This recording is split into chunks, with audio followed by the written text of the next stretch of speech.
वो गन्ना उगाते हैं, लेकिन उनकी जिंदगी से गायब है मिठास। आखिर सिर्फ दाम के सवाल पर गोली खाने को क्यों मजबूर हैं किसान?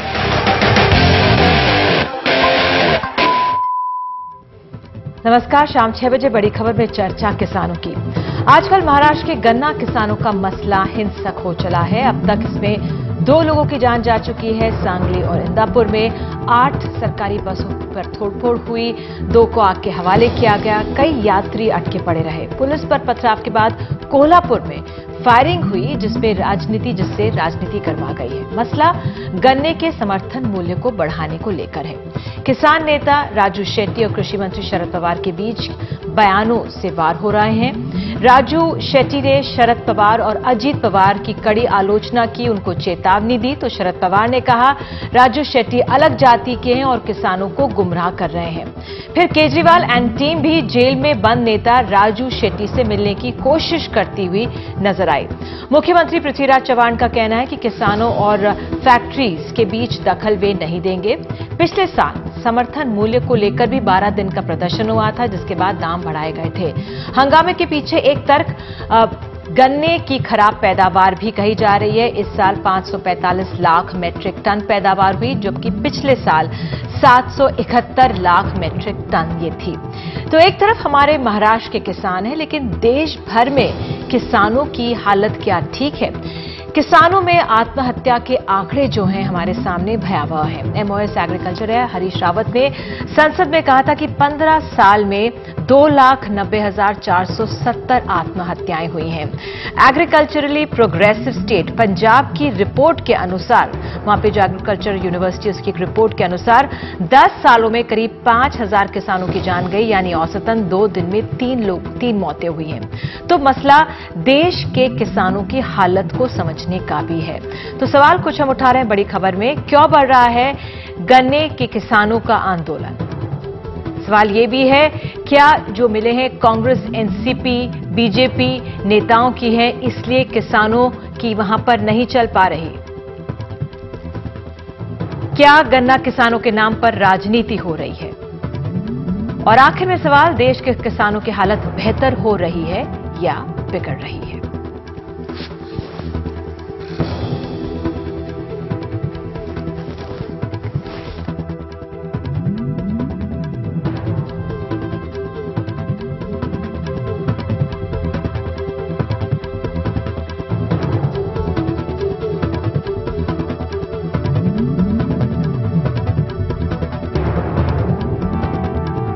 खास मेहमान मौजूद हैं, प्रकाश जावड़ेकर प्रवक्ता बीजेपी से, प्रोफेसर आनंद कुमार, टीम केजरीवाल हमारे साथ स्टूडियो में मौजूद हैं, देवेंद्र शर्मा कृषि मामलों के जानकार हमारे साथ चंडीगढ़ से जुड़ रहे हैं, और नवाब मलिक प्रवक्ता एनसीपी के हमारे साथ मुंबई से हमारे साथ हैं।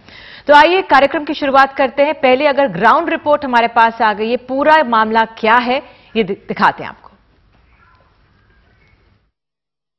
पश्चिम महाराष्ट्र के सातारा, सांगली और कोल्हापुर में किसानों का प्रदर्शन अब भी जारी है, लेकिन 3 दिन पहले जिस तरह की हिंसा की घटनाएं हो रही थी उसमें काफी कमी आई है। भले ही आज कोल्हापुर में एक पुलिस की गाड़ी को निशाना बनाया गया है, सांगली में कुछ सरकारी बसेस को निशाना बनाया गया है और सातारा में भी 2 बसेस के ऊपर पथराव किए गए हैं। किसानों की मांग है कि उन्हें गन्ने की कीमत 3,000 रुपये प्रति टन मिलनी चाहिए, जबकि शुगर फैक्ट्रीज ने यह फैसला लिया है कि वो 2,300 रुपये प्रति टन उन्हें देंगे। इस बारे में शुगर फैक्ट्रीज और गन्ना किसानों के बीच में कई मीटिंग्स हुई है। स्वाभिमानी शेतकरी संगठन जिसके अध्यक्ष है एक एमपी इचलकरंजी से आते हैं राजू शेट्टी, इनकी गिरफ्तारी हुई थी 3 दिन पहले ही जब हिंसा की वारदातें हुई थी। उन्हें पुणे की यरवाड़ा जेल भेजा गया है और उनके साथ जितने भी संगठन के जो वरिष्ठ नेता है वो सभी या तो जेल में है या पुलिस हिरासत में है। ऐसे में किसानों को यह समझ में नहीं आ रहा है कि आगे की दिशा कैसी हो।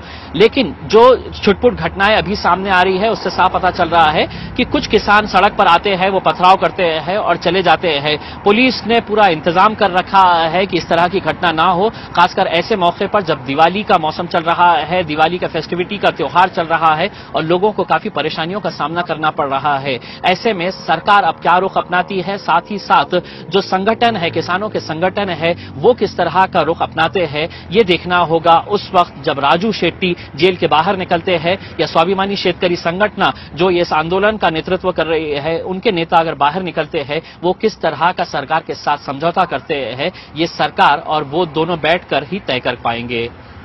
तो फिलहाल ये थे हमारे संवाददाता इम्तियाज जलील जो बता रहे थे कि फिलहाल क्या स्थिति इस समय जमीनी स्थिति बनी हुई है। आपको बता दें कुछ ही देर में इम्तियाज हमारे साथ जुड़ेंगे और उन्होंने कार्यक्रम की शुरुआत में हमें बताया था किस तरह से सांगली के इस्लामपुर में भी फायरिंग हुई और बताया जा रहा है किसान के पैर में चोट लग गई है।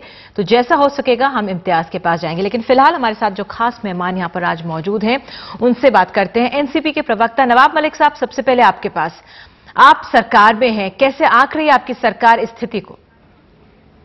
देखिए, जिस तरह से पश्चिम महाराष्ट्र में हिंसक वारदातें हो रही, आंदोलन हो, लोगों को अधिकार है, लेकिन हिंसक आंदोलन करना कहीं भी इम्तियाज जी आपको सुन आप हमें, नवाब मलिक साहब आप हमें सुन पा रहे हैं?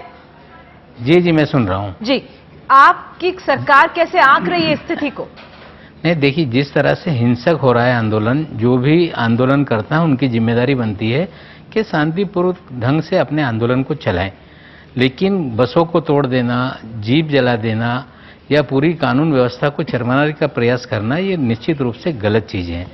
जहां तक सरकार का सवाल है, सरकार की जिम्मेदारी लॉ एंड ऑर्डर मेंटेन करने की है। कीमत जो है FRP, फेयर रिम्यूनरेशन प्राइस, ये केंद्र सरकार तय करती है। 1950 रुपया एट फैक्ट्री गेट तय किया गया है।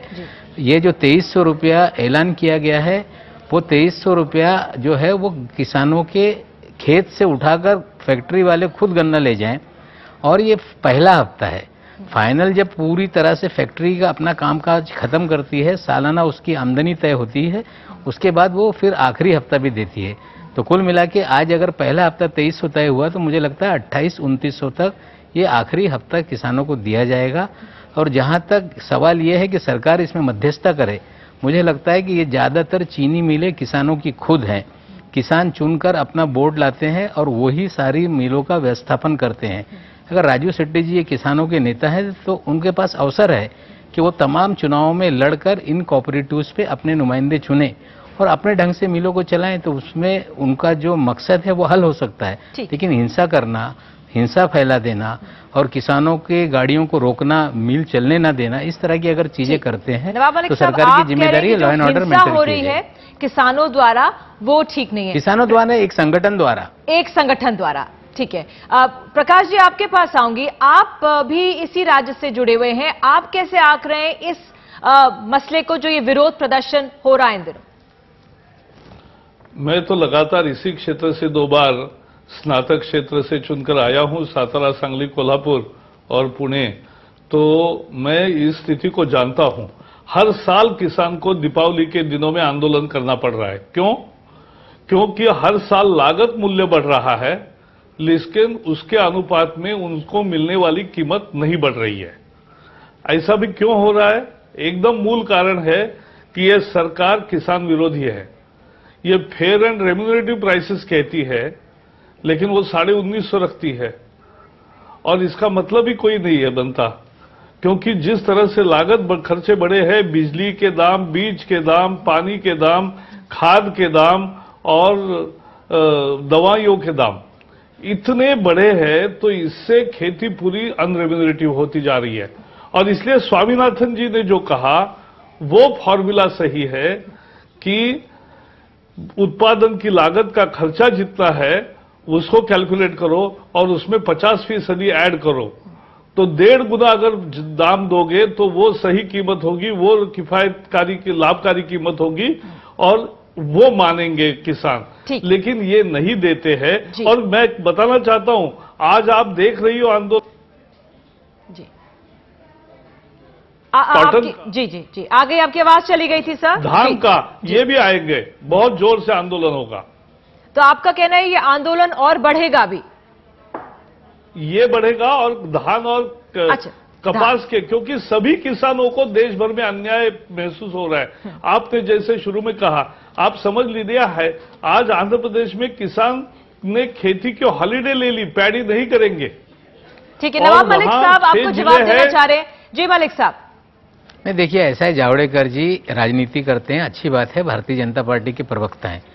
अब ये पूरे देश के किसानों की चर्चा कर रहे हैं, तो हमारा सवाल इनसे है कि मध्य प्रदेश जहां पे इनकी सरकारें हैं, वहां पे ये किसानों को क्या गन्ने, नहीं आप जरा एक मेरी बात सुनिए। यहाँ पे एफआरपी से ज्यादा महाराष्ट्र में 1000 रुपए के करीब ज्यादा मिल रहा है। आप मध्य प्रदेश के क्या दाम है ये बताइए, आपके राज्यों के क्या दाम है ये बताइए। ऐसा है, आप देख लीजिए, ये महाराष्ट्र की चर्चा हो रही है। एफआरपी से लगभग 1000 रुपए टन जो है वो ज्यादा किसानों को पैसा मिलता है कुल मिला के पहला और आखिरी हफ्ते को लेके देखा जाए तो एफआरपी से अगर कोई कम देगा। जावड़ेकर जी आप एक वरिष्ठ आदमी हैं, थोड़ा सा मेरा सुन ले, आप सुन लीजिए ना। ऐसा है, किसान बोल रहे हैं कि 3000 हमें पहला हफ्ता दें। पहला हफ्ता 2300 रुपया तय किया गया है, सेकंड इंस्टॉलमेंट मिलेगा और उसके बाद मिल का कामकाज खत्म होगा तो हिसाब करके फाइनल हफ्ते दिए जाते हैं। ये परिस्थिति महाराष्ट्र की है। एफआरपी भले 1900 रुपए हो, लेकिन कुल मिला के 2900 के करीब उनको आखिरी हफ्ते के रूप में मिलेगा। ये परिस्थितियां हैं, ये आपको समझना पड़ेगा। सरकार से नवाब मलिक साहब कह रहे हैं आंकड़ा 2300 के करीब आ रहा है। देवेंद्र जी को लेकर आते हैं। देवेंद्र जी, आप एक्सपर्ट हैं इस पूरे मामले में, आप कैसे आंक रहे हैं, आप कैसे देख रहे हैं इस स्थिति को? देखिए, जो गन्ना है वो मूलतः मेरा मानना है कि कैश क्रॉप तो है ही है, लेकिन उससे ज्यादा इंपॉर्टेंटली पॉलिटिकल क्रॉप है। और आज तक आप देखते आए, अगर उन गन्ने की पैदावार या गन्ने के जो प्राइसेस हुए हैं, स्ट्रक्चर जैसे किए गए थे, वो पॉलिटिक्स ज्यादा डिसाइड करती थी, इकोनॉमिक्स कम करती थी। और जो अब राजू शेट्टी जी का ये आंदोलन हो रहा है, उसमें अगर आप थोड़ा ध्यान से दें तो जैसा अभी एक साथी ने कहा कि वहां पर महाराष्ट्र में 2 तरीके की प्राइसिंग को बांट दिया जाता है। कुछ तो पहले दी जाती है और कुछ अंत में दिया जाता है। और वो जो अभी कहा जा रहा है कि 2300 रुपए कंपनियां देना चाहती हैं, वो 3000 मांग रहे हैं। और पिछले साल तो 1800 रुपए दिया गया था विदर्भा में, और शायद जो दूसरे एरियाज थे वहां पर 2100 रुपए था, जो पश्चिम एरिया है। 12 दिन तक आंदोलन हुआ, विरोध प्रदर्शन हुआ और उसके बाद उसे बढ़ाकर 1800 किया गया था। जी, और वो भी नहीं, अंत में देखा जाए तो वो भी नहीं मिला था उनको। 1500 रुपए तो विदर्भा में मिल रहा था। तो कहने का मतलब ये है कि यहां पर राजनीति ज्यादा खेली जा रही है। यही राजू शेट्टी जी, अगर आप इनको देखें, let's go little beyond into the fundamental causes. सारी सच्चाई ये है कि ये एक तरफ तो ये कहते हैं कि रंगाराजन कमेटी को एक्सेप्ट करते हैं। रंगाराजन कमेटी कहती है कि मार्केट पे छोड़ दिया जाए, पूरा डिकंट्रोल कर दिया जाए। तो यानी कंपनियां जो हैं, जो मिल्स हैं, वो डिसाइड करें प्राइस क्या है इनके साथ बैठ के। तो मिल्स ने डिसाइड कर लिया, कोऑपरेटिव मिल ने। तो फिर आप एक तरफ तो कहते हो कि एफडीआई भी लाओ भारत में, आप सिर्फ कहते हो कि अपनी कॉन्स्टिट्यूएंसी को बचाना चाहते हो जो गन्ना है। गन्ने को हमें हाथ लगाओ, बाकी सारे देश में मार्केट को खोल दो एग्रीकल्चर के लिए। ये वही बात हुई ना कि एफडीआई रिटेल भी अच्छा है, एफडीआई सिविल एविएशन भी अच्छा है, लेकिन मीडिया में एफडीआई नहीं चाहिए, न्यूज में नहीं चाहिए। तो ये जो हमारा जो रोल है, डबल हम रोल जो करते हैं, मुझे लगता है कहीं ना कहीं वो एक मूलतः कारण है। जावड़ेकर जी, स्वामीनाथन कमीशन की रिपोर्ट की आप रिकमेंडेशंस की बात कर रहे थे। जी, बात साफ है कि किसान के खिलाफ आज प्राइस मैकेनिज्म है। ये जो समर्थन मूल्य की तरीका है निकालने का, वो किसान को कतई मंजूर नहीं देश भर में, और इसलिए किसान आंदोलित है। अब ये जो कह रहे हैं कि महाराष्ट्र में किसान को कितना मिला, मैं उल्टा पूछता हूं। महाराष्ट्र में सबसे ज्यादा अच्छा गन्ना होता है कि जिसमें 12% तक भी उसका यानी 1 टन में 120 किलो निकलता है शक्कर। तो ये जो है 13% रिकवरी है उत्तर प्रदेश में। तो वही मैं कह रहा हूं, रिकवरी का उत्तर प्रदेश में प्रमाण कम है। फिर भी उत्तर प्रदेश और तमिलनाडु में वो स्टेट प्राइस होती है और राज्य अपनी कीमतें तय करती है, और अगर डिफरेंस आता है तो राज्य सरकार भी वहन करती है। और ये जो करती है महाराष्ट्र में, ये कोई व्यवस्था नहीं। यहां तक कि पृथ्वीराज चौहान जी आज कहने लगे कि भाई हमारा कोई इससे हम क्या कर सकते हैं, हम केवल लॉ एंड ऑर्डर देखेंगे, यानी हम किसानों को पीटेंगे लेकिन हम रास्ता नहीं निकालेंगे। दोनों को एक साथ उन्होंने कहा कि मैं इन दोनों के बीच में नहीं आना चाहता हूं। ये गलत है। ठीक है, ये गलत है। हाँ, ठीक है। नवाब मलिक साहब कह रहे आपको हस्तक्षेप करना चाहिए। उन नवाब मलिक एनसीपी और कांग्रेस की अपनी दलील है, जावड़ेकर जी।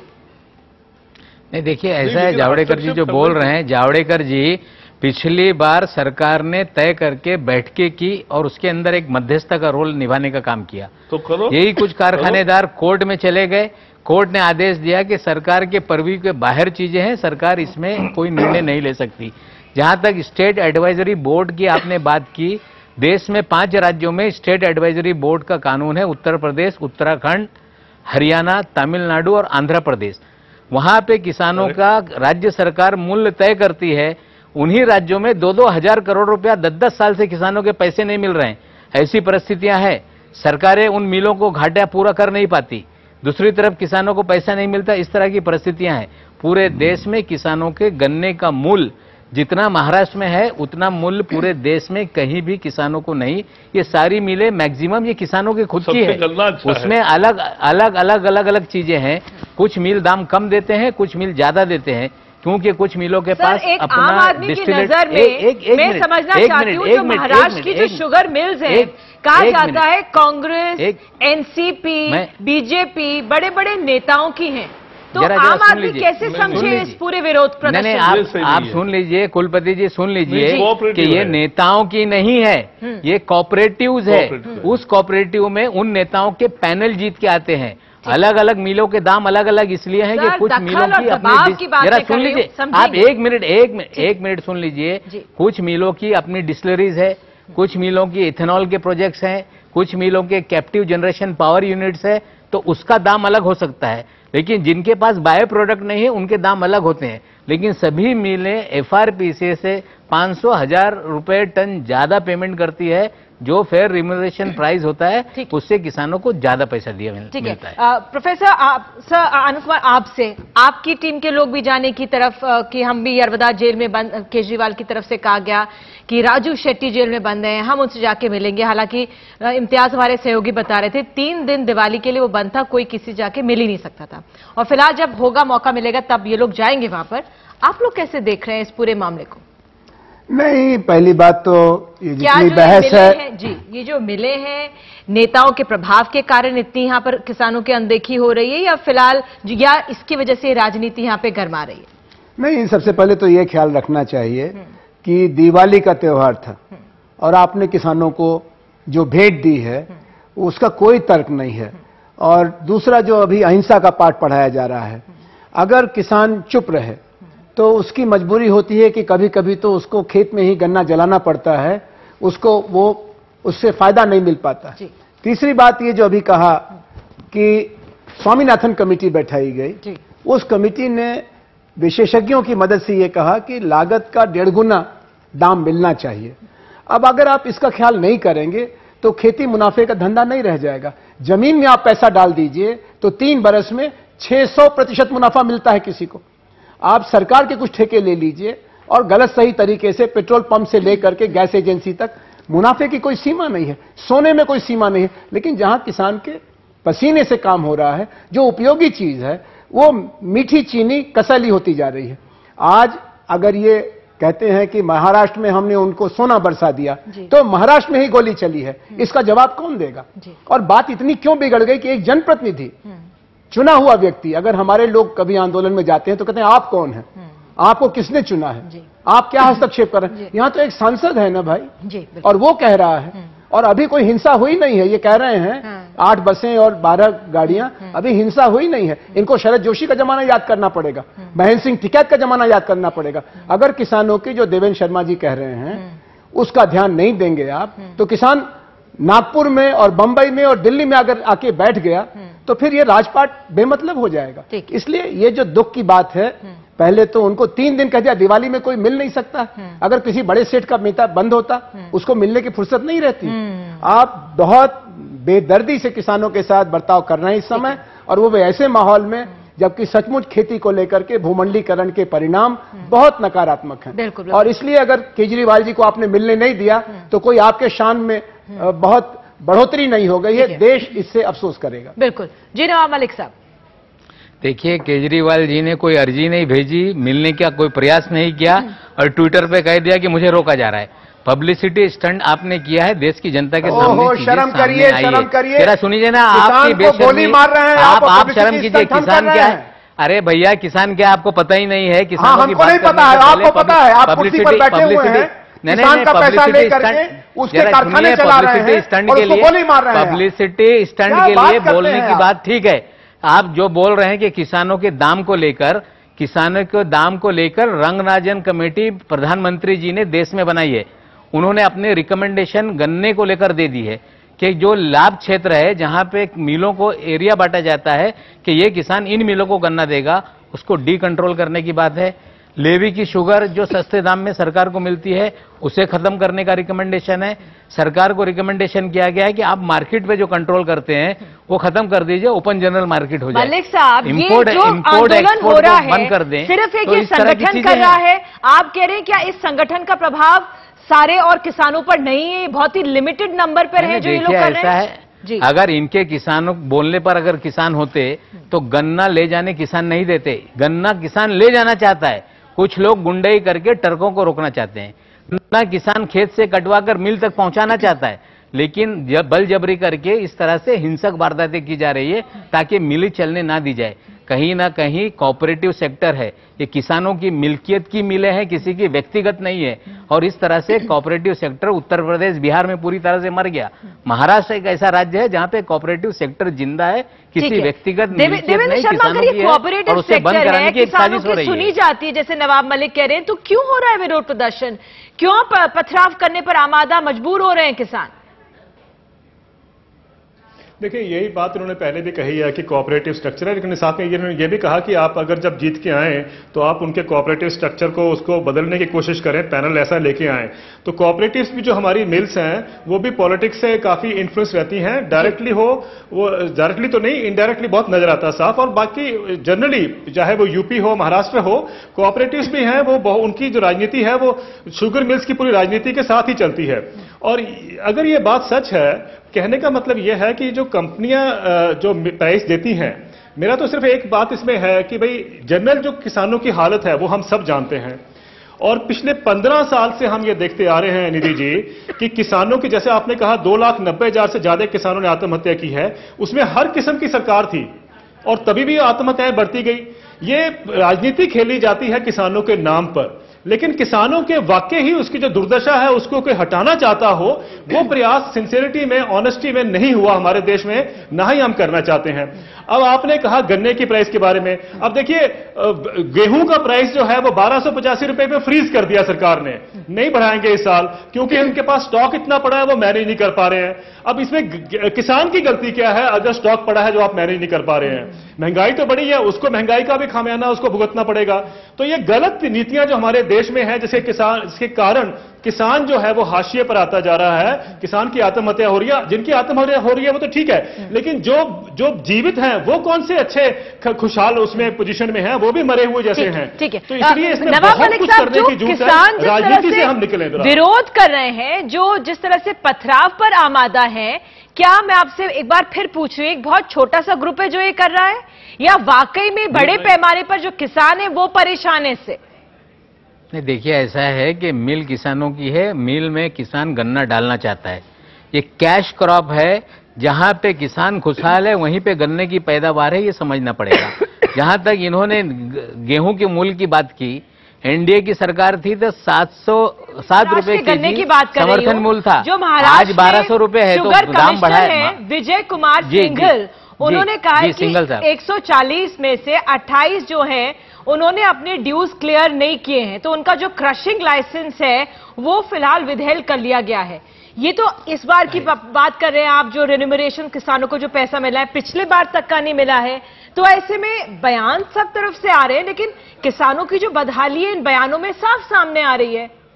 शरद पवार कहते हैं कि राजू शेट्टी जाति, उनकी जाति अलग है, इसलिए उसी जाति के लोग विरोध प्रदर्शन कर रहे हैं। वो जाति की बात इसमें ले आए हैं। नहीं, वो जाति को लेके ये बात नहीं कही गई है। सिलेक्टिव कुछ मिलों को बंद कराने की साजिश राजू शेट्टी साहब कर रहे हैं। कुछ मिलों को बाय देने का काम किया जा रहा है कि वो पूरी तरह से चले। और कुछ मिलों को आकर वो कहीं दूसरे जिलों में आके वहां पे गड़बड़ी करते हैं। जाति को लेके वो टिप्पणी नहीं की गई है। अगर कोई आंदोलन आप किसानों को करते हैं तो पूरे राज्य में एक जैसा होना चाहिए। सिलेक्टिव आप करेंगे तो आपका उद्देश्य कहीं ना कहीं मैलिफाइड है, इससे सिद्ध होता है। उसको लेकर टिप्पणी की गई है। ठीक है सर जी। नहीं, ये बिल्कुल सरासर गलत है। शरद पवार जी बहुत सीनियर राजनेता है और जिस तरह से उन्होंने टिप्पणी की बहुत ही गलत टिप्पणी है। वो खुद को सेकुलर और उदारवादी नेता बताते हैं और इतनी घोर सांप्रदायिक यानी एक जाति के आधार पर की बात की उन्होंने, ये बहुत ही महाराष्ट्र को गहरा कल चोट पहुंची है। महत्वपूर्ण बात है कि क्यों किसान आंदोलित है। ये कोई किसान रोज पत्थर फेंकने वाले प्रोफेशनल नहीं है। ये आज बहुत पीड़ा से सड़क पर आए हैं, इसलिए आए हैं। और फिर भारतीय जनता पार्टी भी, जैसे मैंने कहा, धान, कपास और गन्ने तीनों किसानों का महापंचायत करेगी। जब 10 दिसंबर को ये शुरू होगी महाराष्ट्र के विधान परिषद का अधिवेशन, विधानसभा का जब शुरू होगा सत्र नागपुर में, तब बहुत जोर से प्रदर्शन और होगा। मुद्दा ये है इसका, क्योंकि 300 रुपए में जो 3 साल पहले मिल रहा था खाद, आज 1400 रुपए हो गया। तो अगर इस तरह से कदर दाम बढ़ते जाएंगे बीज के, खाद के और दवाइयों के, अब इंडोसल्फान महाराष्ट्र में चलता था, वो बैन हो गया। 200 रुपए में जो चीज मिल रही थी वो 2000 रुपए में मिलने लगी। अब इस तरह से अगर खेती के समझने वाले कृषि मंत्री है और वही अगर किसान की रक्षा नहीं करते हैं तो लोगों का गुस्सा जायज है। और इसलिए आज किसान बहुत पीड़ा से आंदोलन में उतर आया है। सभी पॉलिटिकल पार्टीज के जो बड़े बड़े नेता हैं उनकी शुगर जो फैक्ट्रीज हैं, नाम नहीं गिनाना चाहती, बीजेपी के भी नेता है, एनसीपी, कांग्रेस सबके नेता है। इसमें नहीं, इसमें समझ लीजिए यहाँ पे ये सवाल की नहीं, इसमें नवाब मलिक जी ने जो कहा वो एक सही है। महाराष्ट्र में एक कोऑपरेटिव पैटर्न जो है वो डोमिनेंट है और ये जो सारा आंदोलन चल रहा है ये कोऑपरेटिव मिल्स के संदर्भ में है। जो शरद पवार का बयान था, लोग कह रहे हैं कि वो इस आंदोलन में फूट डालने की कोशिश की जा रही थी। नहीं, इसलिए ये सही है कि आंदोलन करने के बाद ये मिल के जो डायरेक्टर्स है, जो प्रमुख है, वो झुकते हैं। पिछले 3 साल से लगातार ये हो रहा है और इसलिए सर झुकते तब है जब बहुत प्रेशर पड़ता है, मीडिया का प्रेशर पड़ता है और तब जाके जो शीर्ष स्थलों पे नेता बैठे हैं तब शायद जाके झुकते होंगे। जी नहीं, अभी जो कहा जा रहा है कि ये किसानों की मिलें हैं, तो किसानों ने पैसा जरूर दिया और उससे आपने एक नया वर्ग पैदा कर लिया है। जो किसान कम है, मालिक ज्यादा है, जो बड़े बाजार में पैसा कमाता है। ये किसान तो उसने अपनी जमीन पर मेहनत से गन्ना उगाया, आपकी मिल तक पहुंचाया। आप जिस वर्ग में अब चले गए हैं उस वर्ग का मिजाज बहुत अलग है। 1 लगाओ और 11 पाओ। किसान के बारे में बहुत साधारण सा फॉर्मूला डॉक्टर राम मनोहर लोहिया के जमाने से था कि लागत के 1.5 गुने के आसपास दाम रखना चाहिए, तब तो खेती टिकेगी। और खेती के बारे में उदारीकरण के दौर में पिछले 20 साल से तमाम हमने गलतियां की, फिर भी किसान टिका हुआ है। और आज जरूरत हो गई है कि दाम के सवाल पर कम से कम किसान को गोली खाने की मजबूरी नहीं होनी चाहिए। आज जो झगड़ा हो रहा है इसमें आप दर्शक की भूमिका में चले गए। आप कहते हैं हम बीच में नहीं पड़ेंगे। बाकी हिंदुस्तान में राज्य सरकारों की भूमिका रही है, महाराष्ट्र की सरकार को अपना कर्तव्य करना चाहिए। और अगर आप तटस्थ हैं तो फिर गोली भी मत चलाइए आप, लेकिन आप तटस्थ नहीं है, आप तो एक तरफा हैं। बिल्कुल, आप तो एक तरफा होकर नजर आ रहे हैं। एक छोटा सा में ब्रेक लेना पड़ रहा है। इसी मसले पर गौर हम करेंगे। देश भर के किसानों की क्या स्थिति है, जो उनके आत्महत्या के आंकड़े हमारे सामने आते हैं वो भी हमें सोचने को मजबूर कर देते हैं कि वाकई जो हमारे महाराष्ट्र के किसान का तो ये मसला है ही, लेकिन जो देश भर में हमारे किसान हैं उनकी स्थिति कैसे है ये समझने की कोशिश करेंगे।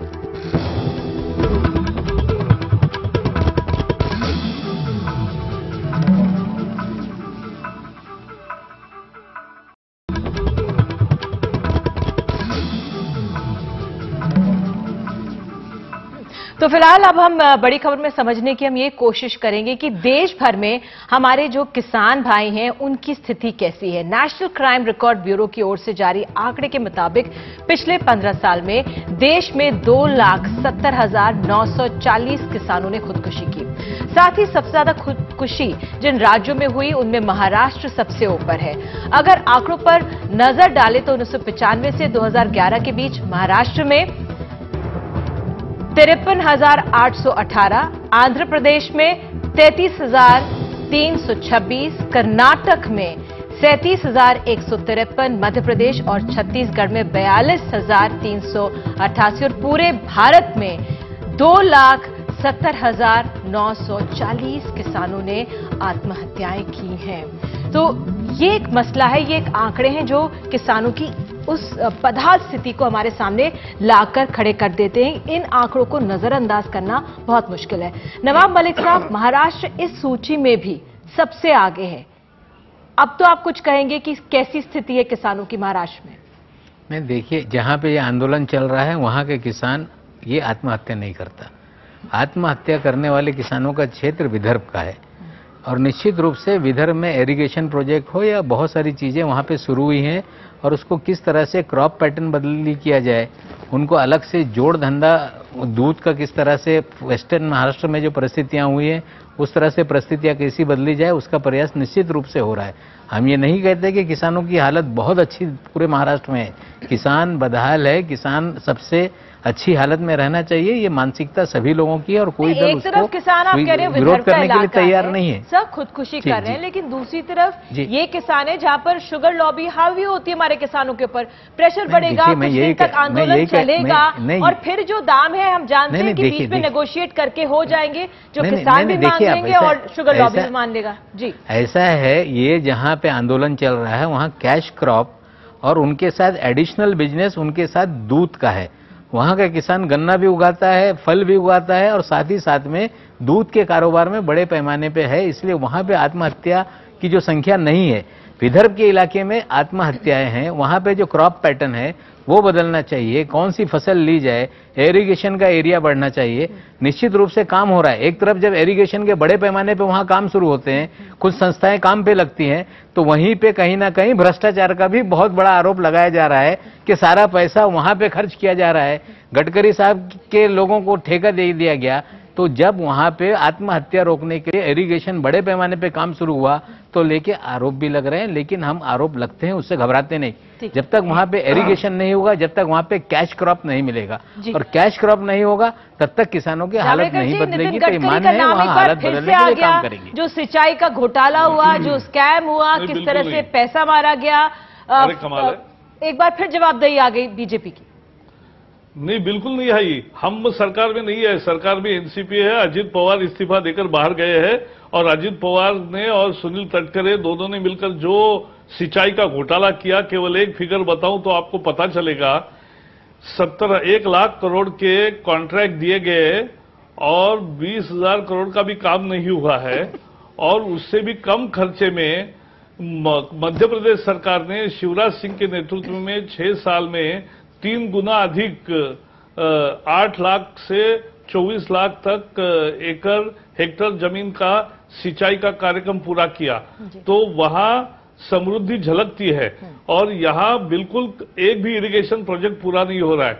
और विदर्भ के 6 जिलों के नाम पर जो पैसा का बटोरना चालू है उसमें सचमुच करने जैसी चीज थी माइक्रो इरिगेशन। पड़ोसी राज्य है गुजरात में माइक्रो इरिगेशन सफल है, वहां कपास का किसान आत्महत्या नहीं करता, वहां वो मोटर हर साल नई कुछ चीजें खरीदता है।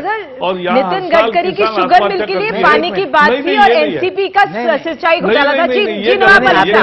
निधि ऐसा है, निधि जावड़ेकर जी आपने जो कहा जवाब सुनिए। जावड़ेकर जी आप नेशनल स्पोक्स पर्सन है, आपने कहा कि 1 लाख करोड़ का ठेका दिया गया। पिछले 60 साल में महाराष्ट्र में कुल इरिगेशन पे खर्चा 70,000 करोड़ का है। आप बोल रहे हैं कि 1 लाख करोड़ का ठेका दिया गया। कहीं ना कहीं एक नेशनल स्पोक्स पर्सन जब बात करता है तो आंकड़ों को लेके बात करना चाहिए। आप घर से उठ कर आ गए और जमा खारिज यहाँ पे कर रहे हैं, लोगों को गुमराह करने का काम कर रहे हैं। 60 साल में कुल मुख्यमंत्री ने 70,000 कहा। करोड़ रुपए इरिगेशन पे खर्च किया गया है। जावड़ेकर जी इस तरह से मुख्यमंत्री ने गलत कहा बातें कि ना ठेके करें। 1 लाख रुपए के निश्चित दिए रूप गए। से नहीं, आप देखिए, आप खुद आप एक जिम्मेदार पार्टी के तुलसीराज प्रवक्ता चौहान। हैं। कुल 60 साल में 70,000 करोड़ ठीक रुपए है। खर्च हुए। आप दोनों ने आपने अपनी 1 बात लाख की। करोड़ देवेंद्र मतलब शर्मा देखिए, यहाँ पर क्या ऐसा है, समझे, इस तरह से बोलना किसानों गलत के है, नाम पर जावड़ेकर जी। राजनीति हो रही है। जब किसानों के हक की बात होती है तो नेता पीछे चले जाते हैं, जब उनके साथ खड़े होकर दिखना चाहते हैं तब वो साथ खड़े हो जाते हैं। देखिए, ये मैं शुरू से भी कहा था आपसे कि भाई किसानों के नाम पर सिर्फ राजनीति होती है और किसानों का भले के लिए किसी भी सरकार ने, मुझे कहने में कोई हिचकिचाहट नहीं है, कभी उस पर ध्यान नहीं तो क्या बेचा जाए। कोई ट्रैक्टर हो तो बेचने में लगे हैं, कोई नई मशीनरी आई तो बेचने में लगे हैं, हाइब्रिड सीड हो तो बेचने में लगे हैं, बीटी कॉटन सीड हो तो बेचने में लगे हैं। कहने का मतलब है किसान की कोशिश होती है किसान से कितना पैसा लिया जाए, कितना पैसा निकाला जाए उस गांव से। अब देखिए निधि जी कि औसतन एनएसएसओ का सर्वे कहता है 2003-2004 का कि औसतन जो किसान की आय है महीने की, पर मंथ इनकम जो है एक परिवार की, वो 2,115 रुपए 2003-2004 में आंकी गई थी। अगर वो बढ़ गई हो तो 2,400 होगी। अगर 2,400 रुपए किसान परिवार की आय होगी तो मुझे बताइए वो खुदकुशी क्यों नहीं करेगा। और वो यही एक कारण है कि किसान की आय नहीं बढ़ रही है। चपरासी की इनकम 24x7 काम करता है, वो 2,400 रुपए है। अगर ये हाल रहेगा देश में तो किसान जो है और ज्यादा आत्महत्या की तरफ बढ़ेगा और इसको ठीक करना कोई नहीं चाहता। और जैसा पहले कहा, स्वामीनाथन कमेटी की रिपोर्ट बात की थी, वो भी इंप्लीमेंट नहीं हुई। शरद पवार जी जो हैं उस रिपोर्ट को लेकर बैठे हुए हैं, उन्होंने उसको इंप्लीमेंट नहीं किया। मेरा यह मानना है कि हमारे शरद पवार जी नाम के तो कृषि मंत्री हैं पर बेसिकली वो शुगर मिनिस्टर है कंट्री के। शुगर के अलावा उनका और कहीं इंटरेस्ट नहीं है और इसलिए मैंने पहले भी आपसे कहा कि sugar is a political crop और ये हमें समझने की जरूरत है कि क्यों ये सब हो रहा है, ये गेम्स क्यों हो रही हैं। अब किसानों के लिए क्या होना चाहिए, ये जो बातें हैं, ये हमें सेकेंड ग्रीन रेवोल्यूशन नहीं चाहिए, हमें वो रेवोल्यूशन चाहिए जिसमें किसान आत्महत्या ना करे। और वो रेवोल्यूशन तब होगा अगर हम उस खेती की तरफ जाएं जो टिकाऊ हो, जिसमें किसान को फायदा हो सके। आप जिस तरह से बात करें, पंजाब की जो रिपोर्ट सामने आई है निधि जी, ऐसा है कि निधि मैं बताना चाहता हूं कि महाराष्ट्र की भौगोलिक परिस्थिति, आज महाराष्ट्र में पवार साहब ने हॉर्टिकल्चर और फ्लोरिकल्चर को यहां पे आगे बढ़ाया। आज पूरे देश की प्याज की जो भूख है वो महाराष्ट्र पूरा कर रहा है। आज पूरे देश की केले की भूख वो महाराष्ट्र पूरा कर रहा है। आज पूरे देश की अनार की भूख ये महाराष्ट्र पूरा कर रहा है। आज जहां पूरे किसानों की बात हो रही है, आज यहाँ पे उन शोलापुर डिस्ट्रिक्ट में जो पथरीली जमीन थी वहां पे अनार पैदा करके पूरे देश और पूरे विदेश में भेजने का काम महाराष्ट्र कर रहा है। पूरे देश की अंगूर की भूख महाराष्ट्र पूरा कर रहा है। तो हम यही बात कर रहे हैं कि क्रॉप पैटर्न बदलेगा नहीं। जब जो तक शुगर कैश क्रॉप इंडस्ट्री नहीं आएगा है, तब जो तक शुगर लॉबी का प्रभाव है, बदलेगी। उससे हमारा ध्यान आप हटाना चाह रहे हैं। नहीं, बहस अभी पूरे देश के किसानों की आपने शुरू की तो हम ये बता रहे हैं कि महाराष्ट्र केला, अंगूर, संतरा, प्याज हिमाचल में भी बहुत और ये सब चीजों को लेके पूरे देश की भूख मिटा रहा है। तो फ्लोरिकल्चर और हॉर्टिकल्चर में भी पवार साहब ने जो काम किया, उसी तरह से देश में जो क्रॉप पैटर्न है उसको बदले बिना किसानों की हालत नहीं बदल सकते। हम चाहते हैं कि किसानों के जेब में पैसा है और इस तरह से पैटर्न महाराष्ट्र की तो हम बात कर रहे हैं, महाराष्ट्र की हम बात कर रहे हैं सर। पंजाब जो हमारा कहते हैं ना, जो सारी हरित क्रांति जहां पर आई थी, वहां पे हमारे किसान बदहाल हैं। अगर हम मोटे तौर पर किसानों की बात करें, पिछले 10 सालों में 5,000 किसानों की मौत हो गई है। 3 दिन में औसतन देखा जाए तो 2 दिन में 3 किसानों की मौत हो रही है। तमाम उसके कारण बताए जा रहे हैं। निधि जी, आपकी आवाज फ्रीज हो रही है सर, आपके पास जी। आपके पिछले 10 सालों में पंजाब में 7,000 किसानों ने आत्महत्या की है और हर रोज 2 किसान आत्महत्या करते हैं। और ये Punjab is the food bowl of the country. अगर उस फूड बाउल में अन्नदाता जो है इस तरीके से दुखी है और वो आत्महत्या की तरफ जा रहा है, तो मुझे लगता है कि सारे देश का क्या हश्र होगा वो हम सब जानते हैं। और जो इन्होंने कहा कि भाई महाराष्ट्र में ये हो रहा है वो हो रहा है, तो महाराष्ट्र में सबसे ज्यादा आत्महत्याएं क्यों हो रही हैं ये मुझे समझ नहीं आता। ये जो हमारा यही एक दिक्कत है कि हम इसको कंपार्टमेंटलाइज करते हैं। देखिए विदर्भ में तो हो ही रही है भाई साहब, लेकिन और भी रीजन में आपकी हो रही है, उससे नहीं हो रही है। जावड़ेकर जी, क्यों हम अपने देश के किसानों की स्थिति को बेहतर नहीं कर पा रहे? बिल्कुल कर सकते हैं अगर सरकार में इच्छा हो। लेकिन सरकार लगातार पिछले 4 साल से, मैं हर सेशन में हम लगातार ये आग्रह लोकसभा में, राज्यसभा में रखते हैं, कृषि संबंधी स्थायी समिति में रखते हैं कि एकमात्र उपाय है कि किसान को रेम्यूनरेटिव प्राइसेस मिले। या तो आप खाद, बिजली, बीज और दवाओं के दामों को लगाम लगाए, या फिर उस सबका हिसाब जोड़ के उसके ऊपर 1.5 गुना उनको कीमत मिले, जो स्वामीनाथन फॉर्मूला है।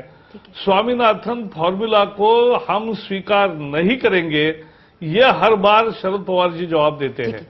अब ऐसी जो असंवेदनशील सरकार है और जो सरकार किसान विरोधी नीति है, तब तक ये काम ऐसा ही होता रहेगा। और किसान, हमारे देश में क्या स्थिति बन गई देखो, तिलहन की 2003 ठीक है, मेरे पास समय बस ऐसी थी, 20 सेकंड रह गए। इसीलिए एक वाक्य जी कि 1 भी रुपए का हम तेल आयात नहीं करते थे, खाद्यान्न तेल। आज 50,000 करोड़ रुपए का खाद्यान्न तेल आयात करते हैं। हम इंपोर्ट डिपेंडेंट हो गए, आधा क्यों तेल हमारे बाहर किसान से की आता है, स्थिति क्या बेहतर मतलब नहीं है? हो पा रही? देखिए, किसान के बारे में एक बड़ी चाल इनकी सफल हुई है विभिन्न दलों की। अगर आप 10 साल में देखें, बेहतर हुई है कि और बिगड़ी है? नहीं, बिगड़ी है कि तो सरकार ने खुद कहा कि वहां नेगेटिव ग्रोथ हो रहा था, फिर उन्होंने कुछ पैसा लाने की कोशिश की और किसानों की समस्याओं को 4 टुकड़ों में इन्होंने देखा। कुछ इलाके हैं जिसको आप वंचित प्रदेश कहिए, बीमार प्रदेश कहिए, वहां तो बिजली, पानी, सड़क, गोदाम का ही सवाल अभी तक नहीं सुलझा है। फिर जो महाराष्ट्र जैसे इलाके हैं, आंध्र और कर्नाटक जैसे इलाके, वहां दाम के सवाल पर किसान की आत्महत्या हो रही है और किसान को आपने फंसा लिया है। वो बोए तो बुरा, ना बोए तो और बुरा। तीसरा इलाका है पंजाब जैसा, जहां पर बहुदेशी कंपनियों के कारण अब खपत ही बढ़ती जा रही है, उत्पादन घटता जा रहा है। और फिर चौथा सवाल है किसान की अपनी, हमारी अर्थव्यवस्था में जगह, हम उसको अभी भी अकुशल श्रमिक मानते हैं। एक प्रसिद्ध विश्लेषण करता है जो किसानों के मसीहा भी जैसे हैं, बीडी शर्मा जी, वो कहते हैं बताओ इसको तुम अनस्किल्ड लेबर क्यों मानते हो? खेती का काम किस माने में अनस्किल्ड लेबर है? ये जो 4 बिंदु हैं, चारों पर आप किसान को पराजित कर रहे हैं। कहीं पर बिजली और पानी के लिए वो लड़ रहा है, कहीं पर वो दाम के लिए शहीद हो रहा है, कहीं पर वो बहुदेशी कंपनियों के चंगुल में फंस के आत्महत्या कर रहा है। और कुल मिला के देश की निगाह में योजना आयोग से लेकर के नेताओं के दफ्तर तक उसको आप अकुशल श्रमिक मानते हैं। ठीक है, ठीक। अब सर, आप सभी आए, बहुत बहुत शुक्रिया। मेरे पास समय आज इतना ही है, कल फिर मुलाकात होगी, तब तक के लिए नमस्कार।